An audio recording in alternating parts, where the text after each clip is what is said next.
안녕하세요. 오토기업 김정민입니다. 요즘 국산차 가격이 왜 이렇게 비싸요? 너무 비싸. 예. 그렇게 생각하셔도 괜찮습니다. 잘못된 생각 아니에요. 코나가 1세대 모델에 비해서 왜 이렇게 비싸졌죠? 코나 EV가, 가격 너무 올랐는데요? 네, 괜찮습니다. 그렇게 생각하셔도 괜찮아요. 그랜저 소나타 가격이 왜 이렇게 비싸졌죠? 네. 가격이라는 것은 사람에 따라서 체감하는 정도가 다릅니다. 누군가에게는 적당한 가격일 수 있고, 누군가에게는 저렴한 가격일 수 있고, 누군가에게는 터무니없이 비싼 가격일 수 있습니다. 이런 평가들은 아무런 문제가 없습니다. 그런데 뭐가 문제냐면, 뭐든지 상대적인 비교를 할 때 정확한 근거를 기반으로 비교를 해야 됩니다. ID4는 4천만 원대인데 코나가 5,600만 원이라고요? 이거 진짜 심각한 비교, 잘못된 오류죠. 국산차는 풀옵션으로 구성을 해서 가장 비싼 가격을 더해서 이건데, 수입차는 뺄 거 다 빼고 그리고 보조금 다 적용해서 실제로 소비자가 지불하는, 그리고 가장 낮은 트림의 가격대를 비교해서 국산차가 너무 비싸졌다 이렇게 주장을 하는 건 진짜 잘못된 겁니다. ID4 5,990만 원, 또 5,700만 원대 두 가지 모델인데 실제 구매 가격이에요. 여기에 보조금 적용하면 이제 4천 중반에서 4천 후반대가 되는 겁니다. 이거 보고서 이제 이거 봐라. 그럼 코나는 어떻습니까? 코나도 마찬가지입니다. 코나도 보조금 적용하면 3천 중후반대에서 4천 초반대입니다. 여기에 국산 모델이다 보니까 옵션 선택이 다양하고 자유롭습니다. 그러니까 해외 수입 모델과는 비교할 수 없게 옵션이 풍부하니까 그것까지 다 더하면 이게 5,600만 원이 되나요? 5,700만 원이 되나요? 이 계산이 나오는 겁니다. 보조금을 빼셔야죠.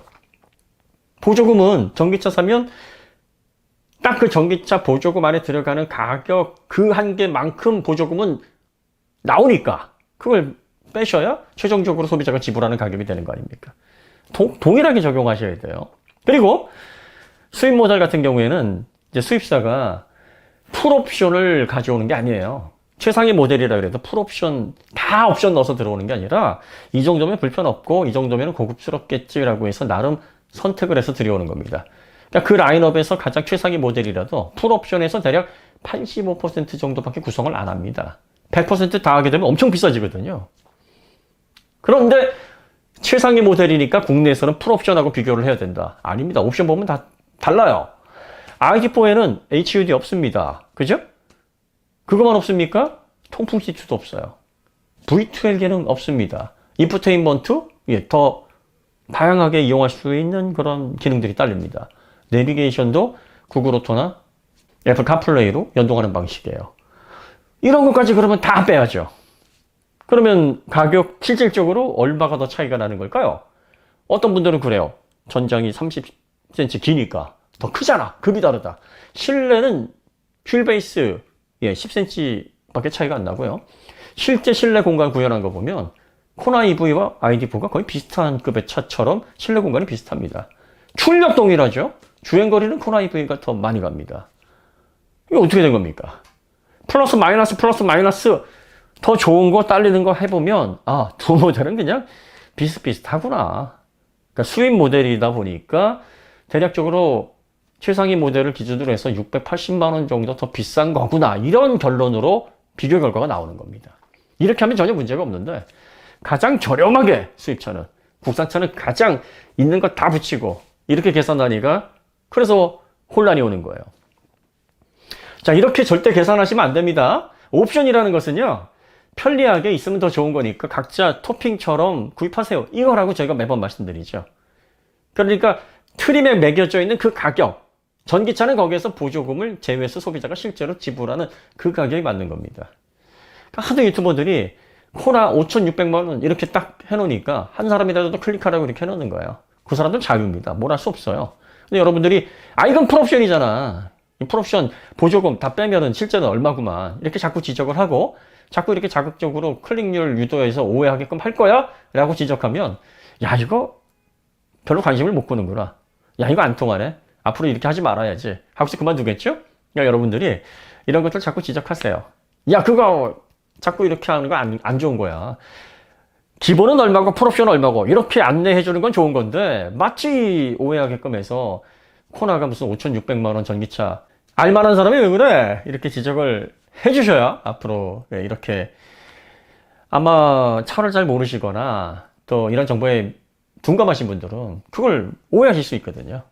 그런 것들을 좀 잘 아시는 분들께서 좀 지적을 많이 해주셨으면 하는 바람입니다. 그리고 또 여러 번 저희가 강조하지만 국산 소비자들을 등쳐먹어서 그 이익으로 사상 최대 이익을 달성했다. 이거 조금만 확인해 보면 절대 이럴 수 없는 구조라는 거를 금방 확인할 수 있는데, 이것도 국산차가 이렇게 비싸진 이유가 뭘까요? 사상 최대 이익을 달성한 이유가 뭘까요? 하면서 소설로 사람들 관심 끌어서 자꾸 영상 클릭 높이려는 그런 생각 없는 일부 유튜브들 때문에, 또 기자들 중에서도 그런 자극적인 기자를 쓰는 그런 기자들도 있죠. 그래서 생기는 현상입니다. 소비자들이야 뭐 깊게 생각 안 하니까 그런가? 오해할 수 있잖아요. 자, 지금 현대기아가 전체 생산량 중에서 80%를 해외에서 판매를 하고 있습니다. 국내에서 판매되는 비율이 20% 정도밖에 안 돼요. 자, 어떻게 하면 20% 시장에서 바가지를 씌워가지고 80% 나머지 시장까지 최대 이익을 달성할 수 있을까요? 얼마를 더 부풀려야 20% 시장에서 거둔 이익으로 전체 100%의 이익을 최대 수준으로 토요타의 그 막강한 영업이익까지 넘어설 수 있을까요? 얼마에 팔아야 된다는 얘기예요. 그러면 해외에서 파는 거에 적어도 2배 이상은 받아야 된다는 얘기예요. 그죠? 여러분들이 그러면 국내 판매, 해외 판매 가격을 비교해보면 금방 할 수 있는데 그 비교를 안 해보시니까 거기에 자꾸 속아 넘어가시는 거예요. 자, 그래서 저희가 최근에 미국에서 판매되는 가격 분석을 해드렸죠. MSRP, 권장 소비자 가격으로 계산을 해보니까 최소 1.2배에서 최고 1.6배까지 차이가 나더라. 미국이 훨씬 비싸요. 더군다나 그 MSRP는 각 주마다 부과되는 세금이 빠진 가격입니다. 우리나라 세금 포함해서 가격을 올리는데 미국은 세금 빠지는 거예요. 그럼 그 비싼 가격에 세금이 또 붙어요. 거기에다가 또 딜러가 서류 작업해 주는데 $300에서 $500 수수료를 받아요. 잘 팔리는 건 딜러 피라는 게 있습니다. 모두가 원하는데 네가 그 중에서 또 빨리 받으려면 프리미엄 피를 내야지. 그러니까 실제로 5만 불인 팰리세이드가 5만 5천 불, 6만 불. 비슷한 가격의 텔룰라이드가 6만 5천 불, 심지어는 막 7만 불까지도 갑니다. 아니, 우리나라에서는 옵션 다 막 긁어 넣어도 5천 초반인 이 차가 미국에서는 지금 7천만 원, 8천만 원, 8,500만 원 이렇게 판매가 되고 있는 상황이에요. 아니, 2배를 받아야 나머지 80% 시장의 영업이익을 극대화할 수 있는 이 상황에서 국산 모델을 훨씬 더 저렴하게 판매가 되고 있다면 이거 잘못 생각하고 있구나. 금방 결론이 나오지 않습니까? 독일은요 더 비싸요. 프랑스 더 비쌉니다. 미국보다 훨씬 더 비쌉니다. 영국은 거의 최소 1.5배에서 2배 가까이 비쌉니다. 영국은 원래 자동차가 다 비싸기 때문에 그렇다고 하겠지만 그 중에서도 현대기아차는 많이 비쌉니다. 이렇게 비싼 이유가 뭐냐면 공급을 싸게 안 해주기 때문이에요. 공급을 싸게 안 해주니까 MSRP를 높게 설정을 해야 되고, 그리고 거기에다가 각종 캐시로 깎아줄 수가 없어요. 뭐 할리데이 캐시라든지 보너스 캐시로 차값을 할인해 줄 수가 없어요. 그러니까 MSRP 이상으로 판매가 되고 있고, 지금 현대기아가 해외에서 역대 최고의 이익을 거두고 있고요. 여기에 환율 효과까지 더 입혀져서 지금 뭐 영업이익이 막대하게 들어오고 있는 겁니다. 어떤 분들은 환율 빼면은 완전히 무너진다 그러는데 이것도 여러분들 고민하실 거 없어요. 1320원, 1310원 이렇게 계산할 게 아니라 미국의 홈페이지에 게시되어 있는 MSRP, 지금 MSRP 이하로 국산차가 안 팔립니다. 다 그 이상으로 팔려요.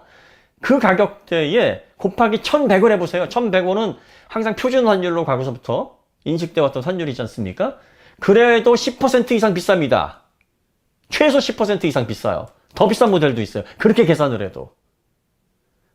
아니, 하다못해 1000원으로 계산하면 비로소 국내 가격과 동일해집니다. 여기에는 세금이 별도라니까요. 또 붙어요. 1000원으로 계산해도 결과적으로 구입할 때는 국내보다 더 비싸게 구입을 해야 되는 거예요. 자, 이런 환경에서 어떻게 국내 판매되는 그런 20%밖에 안 되는 그 이익률로 도요타를 앞설 수 있는 최대 사상 최고의 영업이익을 달성할 수 있겠습니까? 말도 안 되는 거잖아요. 상식적으로 생각을 해봐도 말 안 되는 거 아시죠? 자, 이렇게 보시면 돼요. 아버지께서 과거에 고생하실 때는 문화생활 자녀들에게 시켜줄 수 있나요? 호텔 데려갈 수 있습니까? 못해요. 외식을 하더라도 가성비 생각하고 싸고 허름하더라도 좀 맛 있으면 됐지. 이렇게밖에는 할 수가 없어요. 왜냐면 야 이제 집도 사야 되고 그리고 또 너희들 학자금도 마련해야 되고 허리띠 둘러매야 되지 않냐. 그런데 아버님께서 사업이 좀 잘 풀리셨어요. 주머니가 넉넉하고 좀 부유해지셨습니다. 그럼 어떻게 하죠? 호텔 가서 호캉스 할 수 있도록 하고 또 뷔페도 호텔 뷔페에서 근사하게 또 유명한 레스토랑에서 오페라 같은 데 가서 졸지언정 여행도 온천이나 이런 데 다니는 게 아니라 유럽 여행, 해외여행을 통해서 가족들에게 문화생활을 통해서 많은 혜택을 주기 위해서 수입의 상당 부분을 또 지출을 하십니다. 국산차가 지금 그러고 있다고 보시면 돼요. 과거에는 해외에 이게 판매를 하려니 인지도도 없고 또 딜러들이 좋은 가격에 수입을 안 하려고 하는 거예요. 그래도 해외 시장 개척을 하긴 해야 되고 그래야지 국산차가 위상이 높아지는데 어떻게 합니까? 울미겨자 먹기로 미쳐서라도 판매를 해야 됐고 그러다 보니까 국내 판매 가격을 마진을 포기할 수가 없었던 거죠. 그거 포기했다가는 회사가 도산하게 그런 상황에 내몰리게 돼 있으니까요. 그러다가 이제 해외에서 막 수입이 엄청나게 천문학적으로 들어오고 있습니다. 그 난공불락이라고 했던 토요타 영업이익까지 넘어갈 정도예요.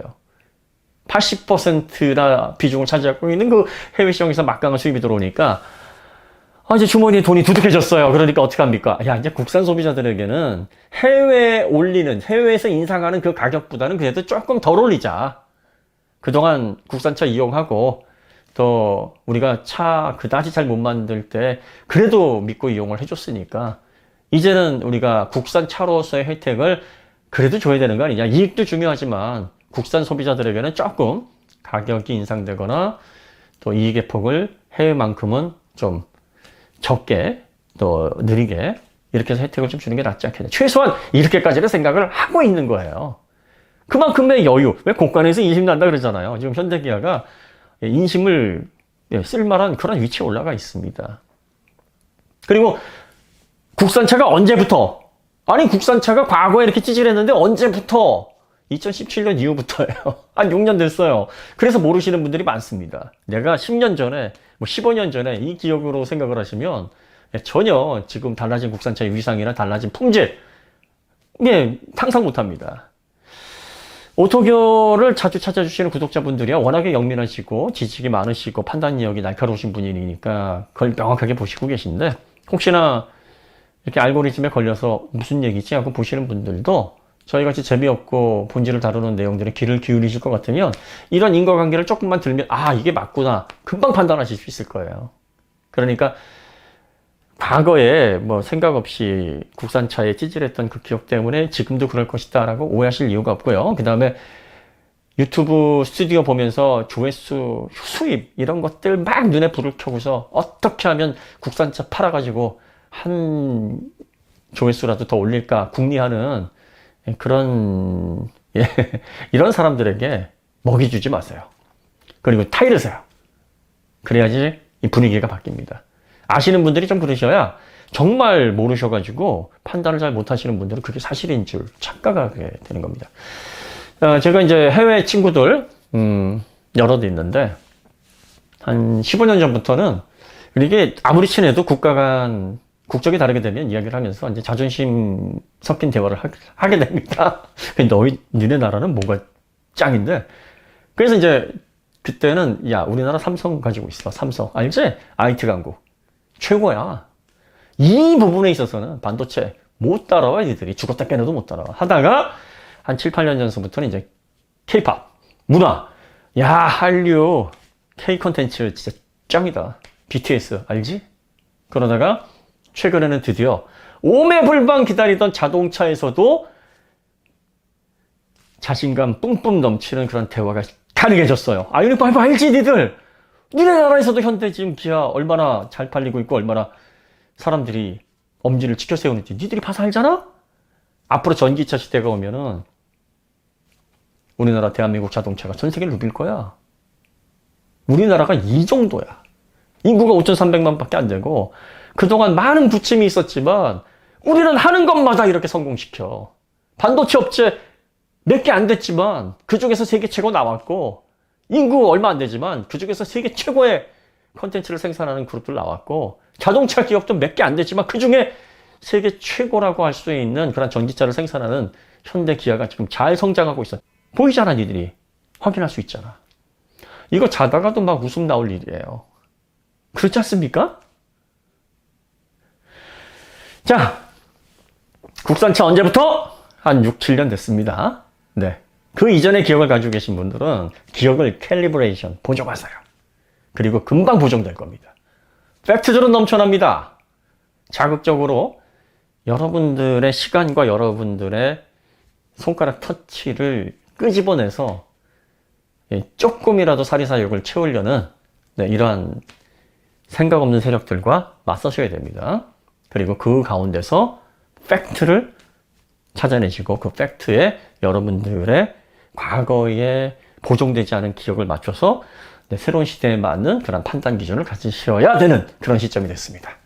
저는 이렇게 반복되는 이야기들을 하면서 사실을 보정하는 이 작업이 즐겁고 재밌고 절대로 지치지 않습니다. 이제 또 앞으로도 비슷한 그런 현상들이 발생되면 똑같이 다른 관점으로 이런 부분들을 지적해서 그게 아닙니다라는 목소리를 낼 겁니다. 자, 오늘 이야기는 여기서 마치도록 하고요. 더 좋은 콘텐츠로 찾아뵙도록 하겠습니다. 감사합니다.